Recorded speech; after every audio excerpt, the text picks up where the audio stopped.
Hi friends, welcome back to my channel.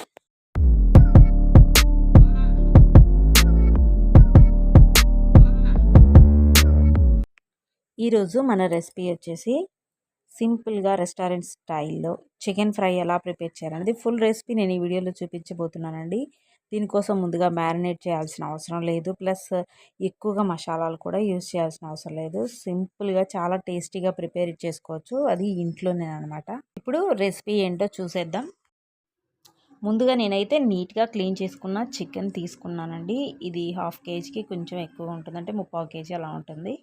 ఇందులో కొద్దిగా పసుపు, అలాగే సాల్ట్, ఇంకా కారం వేసుకొని కొద్దిగా వాటర్ వేసుకొని ఉడికించుకుంటున్నాను. కనీసం ఒక 20 మినిట్స్ పడుతుంది ఇది ఉడకడానికి. బాగా ఉడికిన తర్వాత ఈ ముక్కలన్నిటిని సపరేట్ చేసుకుంటున్నాను. నేను వేసిన వాటర్ అంతా ఇంకిపోయే వరకు ఉడికించానండి. ఇదైతే పర్ఫెక్ట్గా ఉడికిపోయాయి అన్నమాట.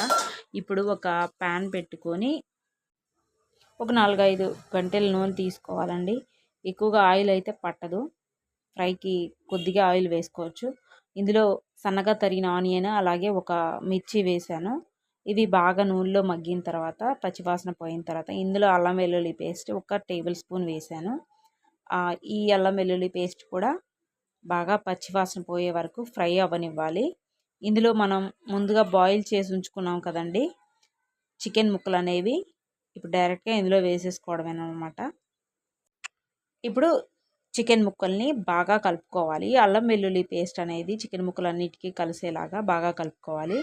ఇప్పుడు ఇందులో ఉప్పు, కారం, పసుపు, ధనియాల పొడి, అలాగే ఇవన్నీ వేసుకొని కొద్దిగా గరం మసాలా వేసుకుంటున్నాను.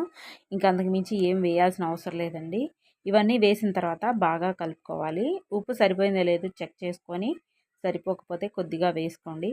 ఎందుకంటే నేను ఆల్రెడీ ముక్కలు ఉడికించేటప్పుడే ఉప్పు వేసాను కాబట్టి ఇప్పుడు కొంచెం తగ్గించి వేసాను అనమాట.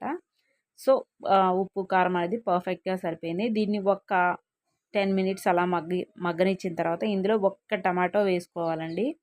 1 టమాటో వేసుకొని ఆ టమాటో ముక్కలు అనేవి బాగా ఉడికేలాగా కర్రీ మొత్తం సపరేట్గా రౌండ్గా చేసేసి టమాటో ముక్కల మధ్యలో వేసుకొని చికెన్ ముక్కలతోటి ఈ టమాటో ముక్కల్ని క్లోజ్ చేసేస్తే ఇవి పర్ఫెక్ట్గా 5 మినిట్స్లో కుక్ అయిపోతాయి అన్నమాట హీట్కి. సో ఇలా ఉడికించిన తర్వాత కనీసం ఒక 10 మినిట్స్ పాటు అలా మూత పెట్టేసి ఉంచుకోవాలి. అడుగంటకుండా ఎప్పటికప్పుడు చెక్ చేసుకుంటూ ఉండాలి. చూసారు కదండి, ఇలా చెక్ చేసుకుంటూ ఉండాలి. అడుగంటకుండా జాగ్రత్తగా కుక్ చేసుకోవాలి ఫ్రై అనేది, ఎందుకంటే మనం ఆయిల్ తక్కువ వేసాం కాబట్టి. ఇది రైస్లోకి, చపాతీలోకి చాలా బాగుంటుందండి. ఇది రైస్లో కలుపుకోవడానికి కూడా బాగుంటుంది. అచ్చం ఫ్రై లాగా డ్రైగా ఉండదండి, కొంచెం గ్రేవీ, లైట్గా గ్రేవీతో ఉంటుంది. హ్యాపీగా మనం రైస్లో కలుపుకొని తినేసేయచ్చు. చూసారు కదండి, ఇవి పర్ఫెక్ట్గా కుక్ అయిపోయాయి. ఇప్పుడైతే ఇందులో మనం కొద్దిగా తరిగిన కొత్తిమీర వేసుకొని గార్నిష్ చేసుకుంటే మన చికెన్ ఫ్రై అనేది పూర్తిగా రెడీ అయిపోతుంది. చూసారు కదండి, ఇవాళ రెసిపీ రెస్టారెంట్ స్టైల్లో మనం ఇంట్లో ప్రిపేర్ చేసుకున్న చికెన్ రెసిపీ. ఇవాళ రెసిపీ కనుక మీకు నచ్చినట్లయితే లైక్ చేయండి, షేర్ చేయండి, కామెంట్ చేయండి. అలాగే మరెన్నో టేస్టీ రెసిపీస్ కోసం నా ఛానల్ని సబ్స్క్రైబ్ చేయడం మాత్రం మర్చిపోవద్దు. Thank you for watching.